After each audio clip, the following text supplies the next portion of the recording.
Hi, it's Dan from Gather Round Homeschooling here, and I'm thinking it's a good time for me to take a few minutes and have a conversation with you. I want to direct this conversation to the men, to the husbands or the significant others who are joining with their wives as you take on the challenge of homeschooling your children. Listen, guys, this is as much about you as it is about your wife. Now, you may go off working, leaving your wife to carry on the day-to-day activities with your children, as well as taking care of house, perhaps making meals, providing all the infrastructure around your home that you need to feel like a man. Well, that could be the case. Or you might be one of those rare guys who actually is planning on taking an active role in homeschooling your own children. Well, listen, wherever you are on the scale, I have to tell you this. You are called to do this. It's not by accident. It's not something that you just flippantly say to your wife, okay, honey, make it happen. If it doesn't work, well, it's going to be your fault. And I sure hope you don't mess up our children. No, guys, if your wives feel called to do this, you also are called. And so I want you to think about that as we have this discussion and as you consider this next year coming up, finishing off your school curriculum for this year and then stepping into the great future coming this next fall. And it'll come quick. Right now, Grandma B and I are busy printing. The sale has started. The orders are coming in. And while our kids are off gallivanting through the United States at conferences and scheming and dreaming of bigger things, well, we're up here holding down the fort, looking after their animals, looking after their property, and then running the affairs of their business and their print shop. And this has been quite an interesting step for Mom and I, as we have kind of always been independent, running our own businesses, and now we're working for our children. Anyways, I want to go back. We have 6 children. One of them is Rebecca, and our youngest is now 18. She has health concerns that have kept us in and out of children's hospitals for the last 12 years, and she has now graduated from high school and taken us into a different place in our life. We're almost 60, and we've run the gauntlet with 6 children through homeschooling. We've also had our kids in public school and in King's Christian school for my youngest daughter as a tremendous experience, and we don't deny that that's been a part of our school strategy with our children. But anyways, we've homeschooled, and we've experienced a lot of things. We started a lot longer than many of you are starting. My oldest is 37, so we started probably 32 years ago. Anyways, homeschooling back then was not as organized, but it was still powerful. There were many people doing it. There were great programs to tap into, and it was something that my wife particularly felt called to do. And as I discovered, I too was called, not just to sit on the sidelines, not just to be bringing home the bacon, so to speak. A lot of painful lessons over the years, but I was called, and as much as my wife was. This is a family affair. When you commit to educating your children, you're entering an exciting opportunity to influence your kids and to speak words of truth and hope, be an example, participate in their lives in ways that you certainly wouldn't do when they're in public school. And dads, you must be an active participant. There is no excuse to just sit on the sidelines and let your wife do this and criticize her if she flounders, applaud her when she succeeds, and celebrate to all of your friends around you how great of a man you are because your wife chose to homeschool, as you parade around in your churches and thump yourselves on the chest. Well, that isn't what this is really about. Good feelings can be had, but really, you're in a calling as much as your wife is. This is a partnership. And so I just have a few notes that I kind of wrote down that I'm just kind of touching base on. And one of the things that I just want you to know is homeschooling is not to be trifled with. You have a responsibility to educate your children, to at least meet the expectations of your local states, or in our case, provinces up here in Canada. You need to meet that and exceed that. In fact, you will. You'll be surprised at how easy it is to exceed the qualifications that public schools, even chartered schools, have for their children. But you're not here to just idle your way through. You're here to help your children excel. And when you do your job correctly, they will thrive. A lot of people said to us over the years, well, your kids cannot possibly be socially adjusted with children their age because they're not in class and you've got them hidden away in your house and you're just grass skirt granola people. And nothing could be further from the truth. In fact, for us in our early years, my wife was part of a Thursday homeschool, and we would take our kids, and one of the parents would choose to be the teacher for a specific subject, and every Thursday they would get some education from somebody else and meet their friends and have their fun. Of course, we were involved in a church. That was another social outlet for our children, but our kids never suffered for lack of social interaction. In fact, where they really excelled is they had the ability to interact with adults because they were surrounded by adults more often than children. So our kids really thrived in that environment. They did not suffer. They were not social misfits. They could easily mix up with kids anywhere.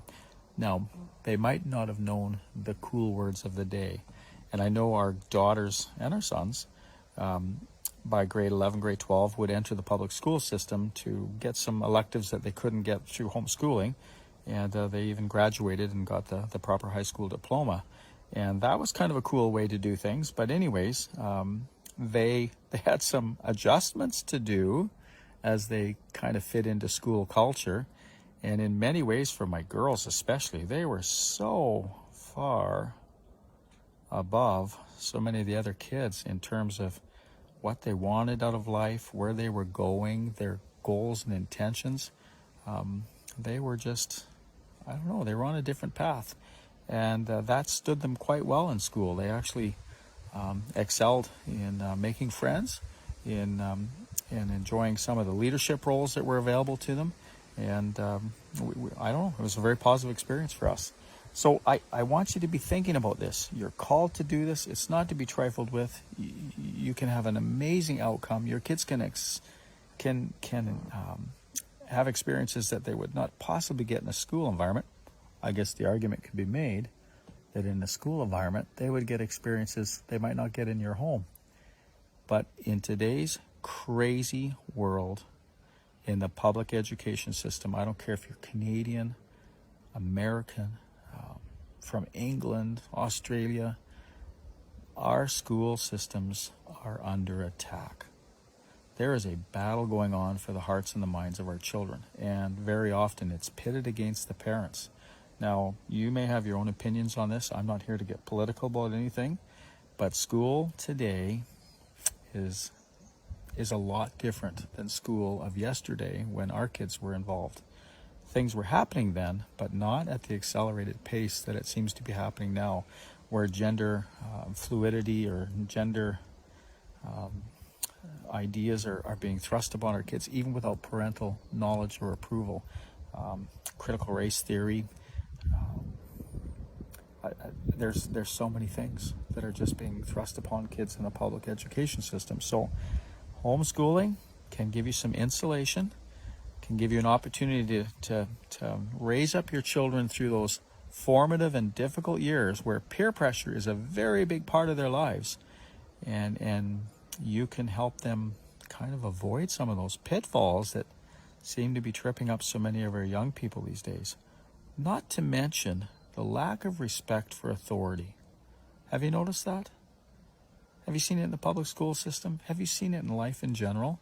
The lack of respect for authority, whether it be for police or for teachers or for adults in the community. It was always there even when we were younger, but it seems much worse now, and there's literally an assault on authority on so many fronts. And I think you have an opportunity to set your children on a different path. Dads, this kind of falls on you. There's a scripture verse I want to read to you. I think it's pretty interesting. It's from 1 Timothy 3, verse 2. It says, "Therefore, an overseer must be above reproach, the husband of one wife, not 6 or 8, sober-minded, self-controlled, respectable, hospitable, and able to teach. Now that's a powerful passage in Scripture, because as the father in a household, in biblical terms, you are the ultimate authority. And that does not mean that you are the taskmaster who runs around with a big stick and whips people who get out of line. No, I'm not talking about that. Your authority is that you have a spiritual mantle placed upon you. As Jesus is the head of the church, then a husband is the head of his household, of his wife, of his children. And you have a responsibility to wield that with great wisdom and with care.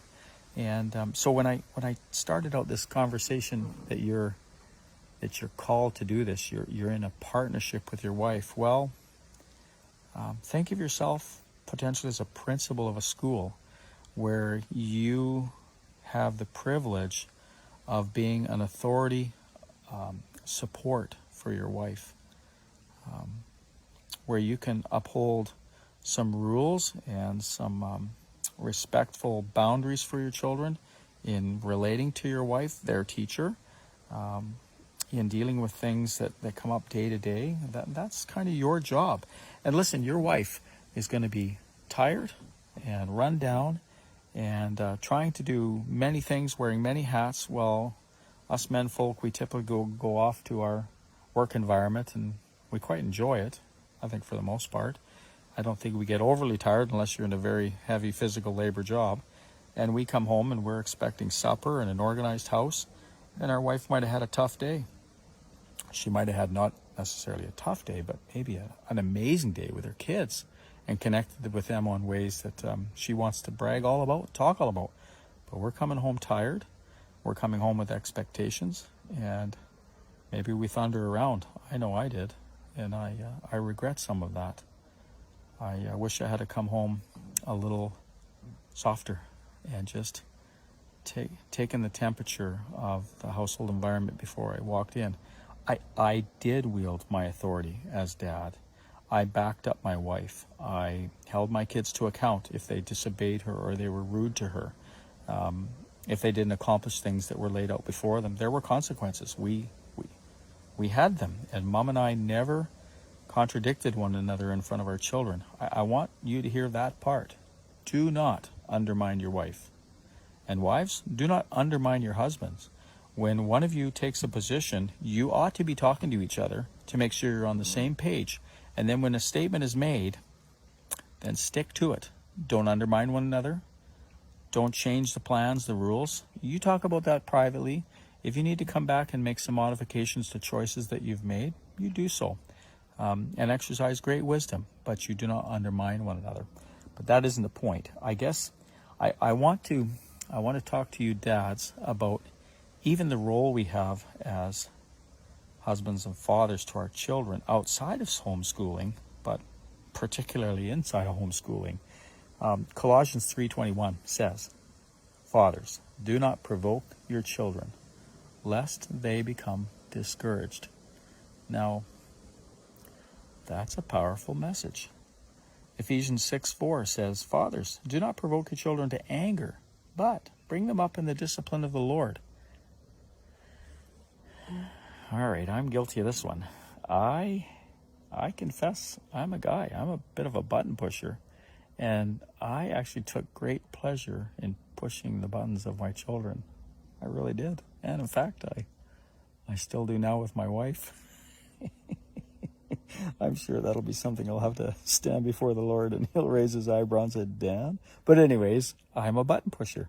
And when I feel an affront, when I'm offended by something, I tend to harp on it and bring it back time and time again. And I think that discourages my kids. It discourages my wife.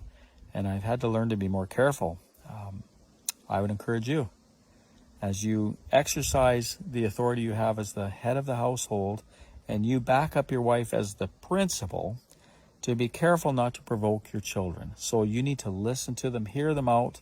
You need to make decisions that are wise. I encourage you to seek Scripture. It has an amazing array of passages of life, practical applications that will help you be a better dad, a better principal in the school, and your kids will benefit greatly from it. So I want you to be thinking about your authority and how you wield it. That's important.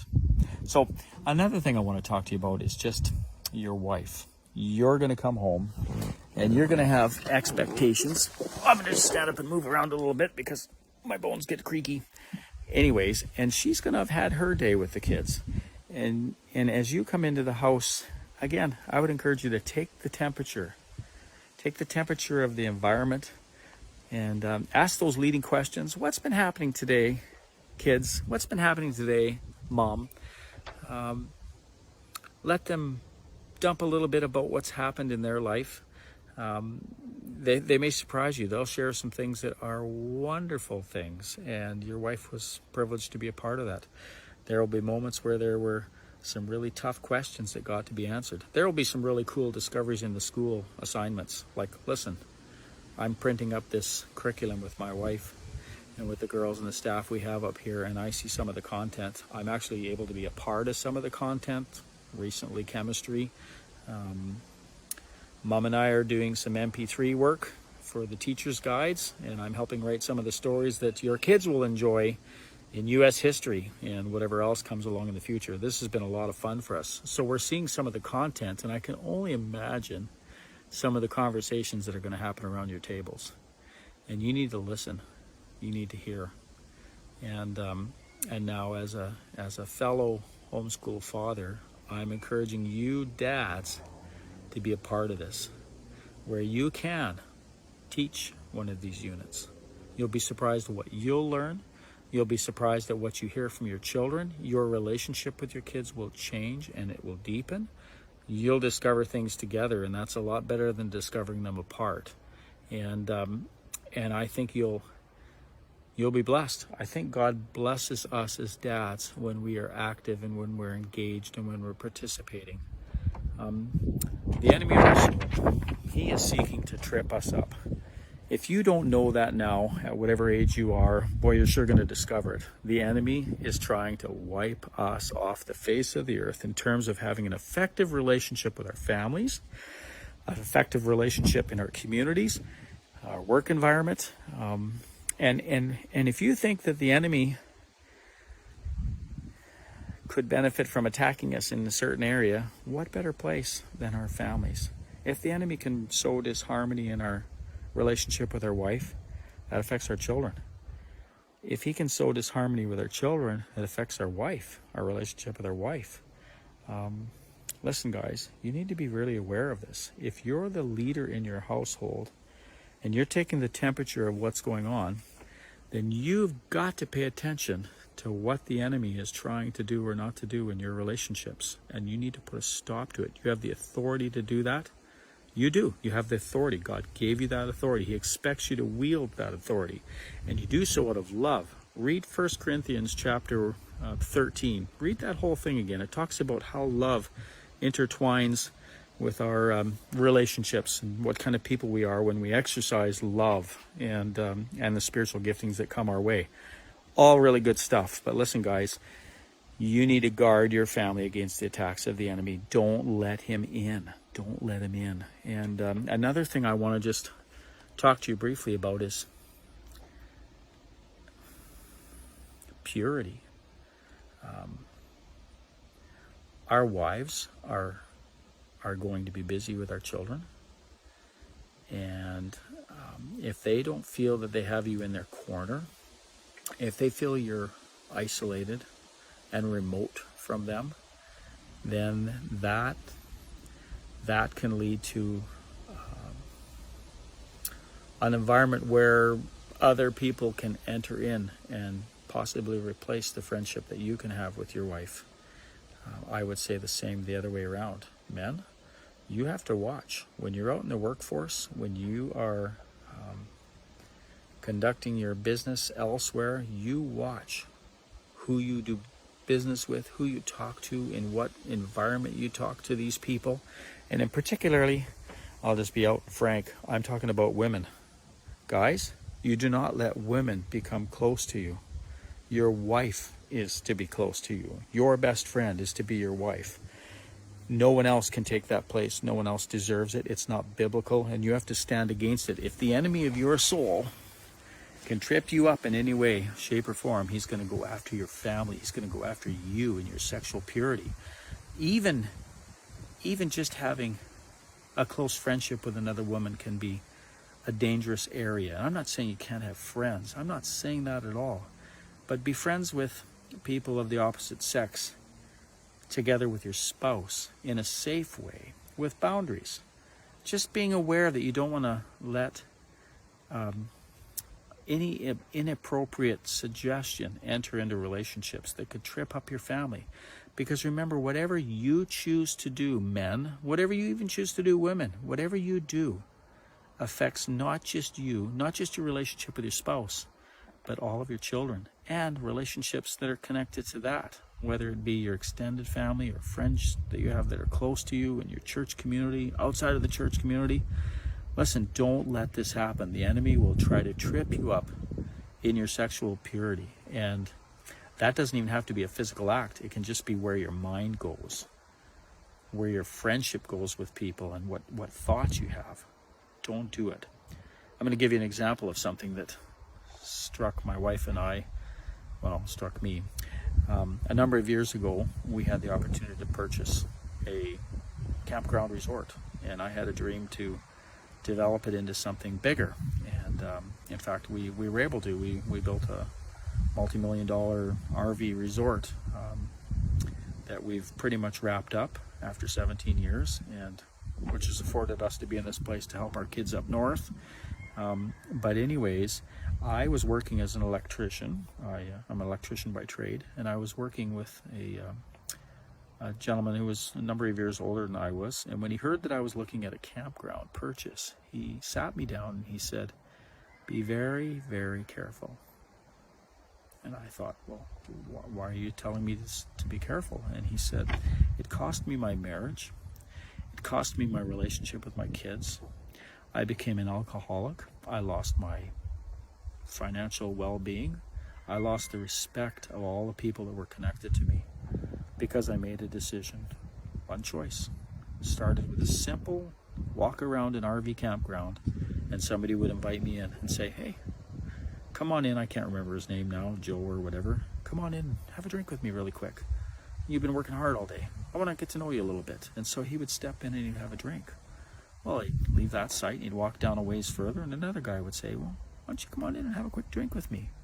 And he said, I slid down the slope, and I made some choices that took me down a path that was terrible. I became an alcoholic. I spent more time away from my family in the campground, drinking with people and making this a big joke and a big party, and I lost it all. And so there he was, taking the time to just share some insight from a very painful experience. And I heard it, I listened to it, and I chose even then to not ever let that happen in my household, to not let that happen to me. So when my wife and I acquired our own campground and we did this major development, it was a multi-million-dollar development, like I said, in 17 years, I've never drank in somebody's campsite. I just don't drink. Whether we do or not is not really the point. I chose not to drink in a campsite with somebody else. And even if my wife and I were to have a social drink, we do it together. We don't do it apart. I wouldn't have a drink with her at home while she's away. We just don't do that. It's a choice I've made to protect my family. And I learned from that man the cost that can be paid by letting your guard down. One simple choice at a time. So men, don't let your guard down. Protect your wife. When you get tempted, you've had an argument with your spouse, you're upset, maybe it's been going on for a few weeks, even longer. Don't look for the answer in somebody else at work. Don't let yourself be exposed to having an intimate friendship with somebody that can usurp and replace the one that you should have with your wife. Men, be on guard. The enemy of our soul would trip us up. he would exact a great price, even unto death. That's his goal.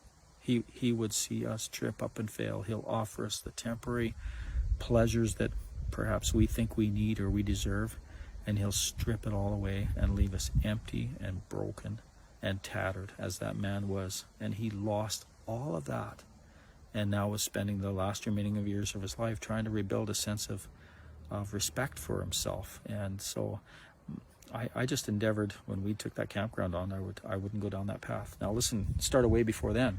I want to talk to you about something else, and that is accountability. I did not ever hide things from my wife. That was a decision I made when we were first married. And believe me, that was before the internet was as powerful as it became.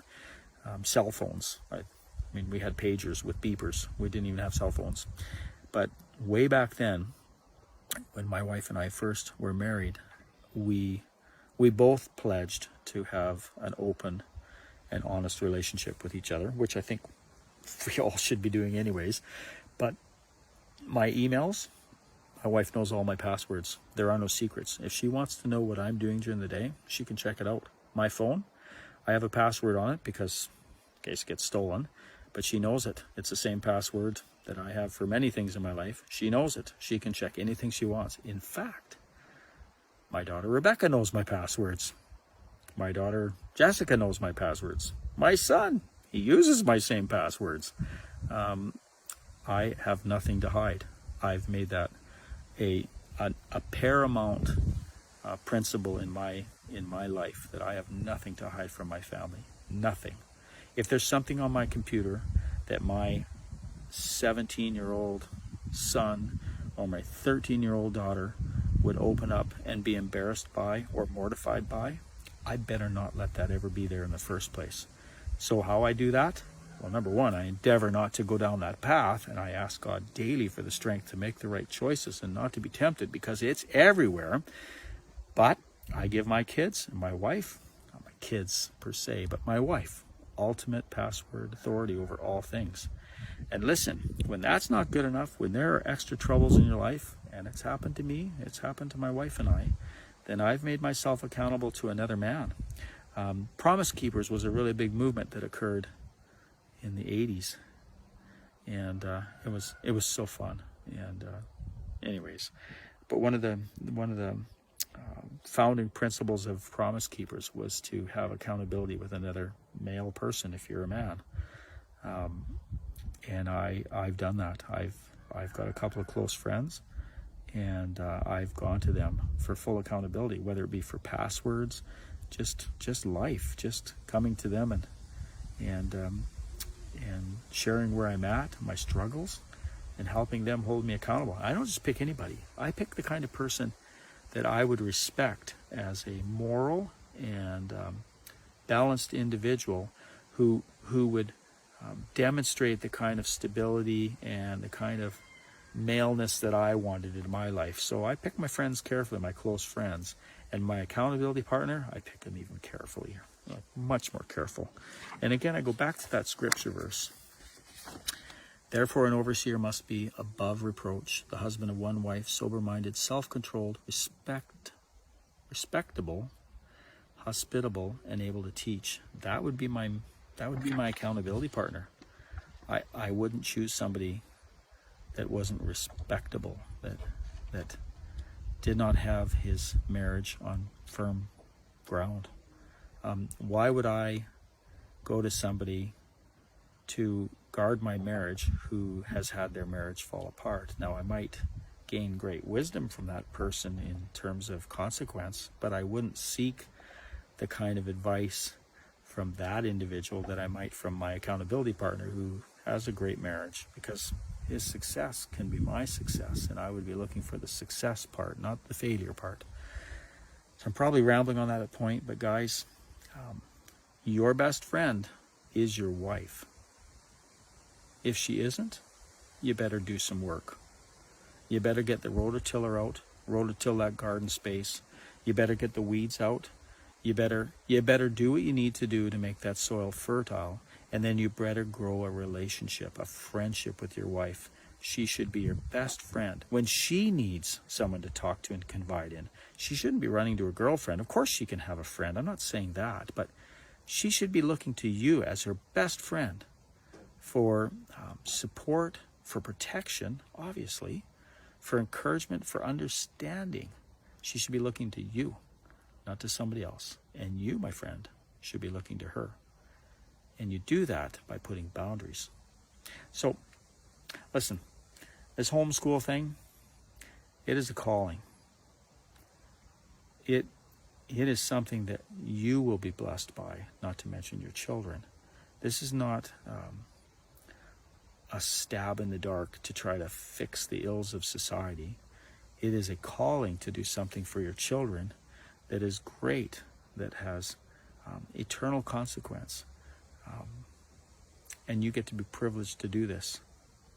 If you think about it, 98% of the world, they don't educate their own children. They let somebody else do that for them. They're too busy. They're pursuing career paths, or they just feel completely unqualified, or they have disdain for educating your own child. But you, my friend, have an opportunity to step into something that is great, that has got a lasting reward, where you can deepen your relationship with your wife, with your children, in a way that you'll never experience if you just send them off to somebody else. And I guess as I wrap things up, my heart is for you. Bonnie and I, we made a commitment to come up here and work in this homeschool curriculum business because, unlike my development business, where I'm building a place where somebody can come and just spend some money and have a few good memories, this is investing in the health and well-being of children and of parents, of family unity, in a world that's really shaken right now. I'm pretty excited to be a part of this because I think it's building into the kingdom of God, and it's certainly building into the families that have been usually using this curriculum amongst other ones, but we certainly believe in Gather Around Homeschool curriculum. We love the way you sit around a table and teach all the kids at the same time, and they can then help each other, and that's another way to build unity within a family. So listen, we're excited to be a part of this. I don't know if I'll get an opportunity to talk to you again, but as Grandpa B, you'll hear my voice on some of the MP3s. You'll certainly hear my lovely wife. She has got the kind of voice that's smooth and soothing. Pretty exciting to be a part of that with her. And for my kids, for Jonathan and Rebecca, for my grandkids, for the staff here at Gather Around Homeschool, we are privileged to be a part of this. And thank you for letting me take a few minutes of your time, in fact, 35 minutes of your time, to just share a little bit of my heart. So men, take your place. Stand up. Partner with your wife. Make the choices necessary to protect your household. Don't be quick to judge. Be quick to offer grace. Love your children. Listen to them. Build the kind of relationships with them that you had with your own parent, or that you wish you had with your own parent. This is your opportunity. God will equip you. You can find infinite wisdom through the Bible. You will meet people in this journey that are like you, walking in a place of faith. And you can build some incredible friendships through people that are walking the same path as you. So be excited. I'm excited for you. I'm on the far side of it, and I want to commit the remaining years that we have to seeing young people like you succeed, raising your children up in the way that the Lord would have for them, and also just having the kind of unity in your family that now my wife and I can enjoy as we get into our sunset years. I have 15 grandchildren. I have daughter-in-laws, son-in-laws. I have respect for each one of them. I get to be a part of their lives. I get to speak into their lives. I seek counsel from my own kids. I admire the giftings and skills that they have and that they're developing. I could brag upon my children all day long, and you'll get the same thing. And I just bless you, my friend. Men, stand up, take the step in partnership with your wife, be bold, seek God, ask for wisdom, and make the right kind of choices that are gonna build lasting things for you all the rest of your days and right into the kingdom of heaven. It's going to be an exciting journey. I'll talk to you again. Until then, be blessed.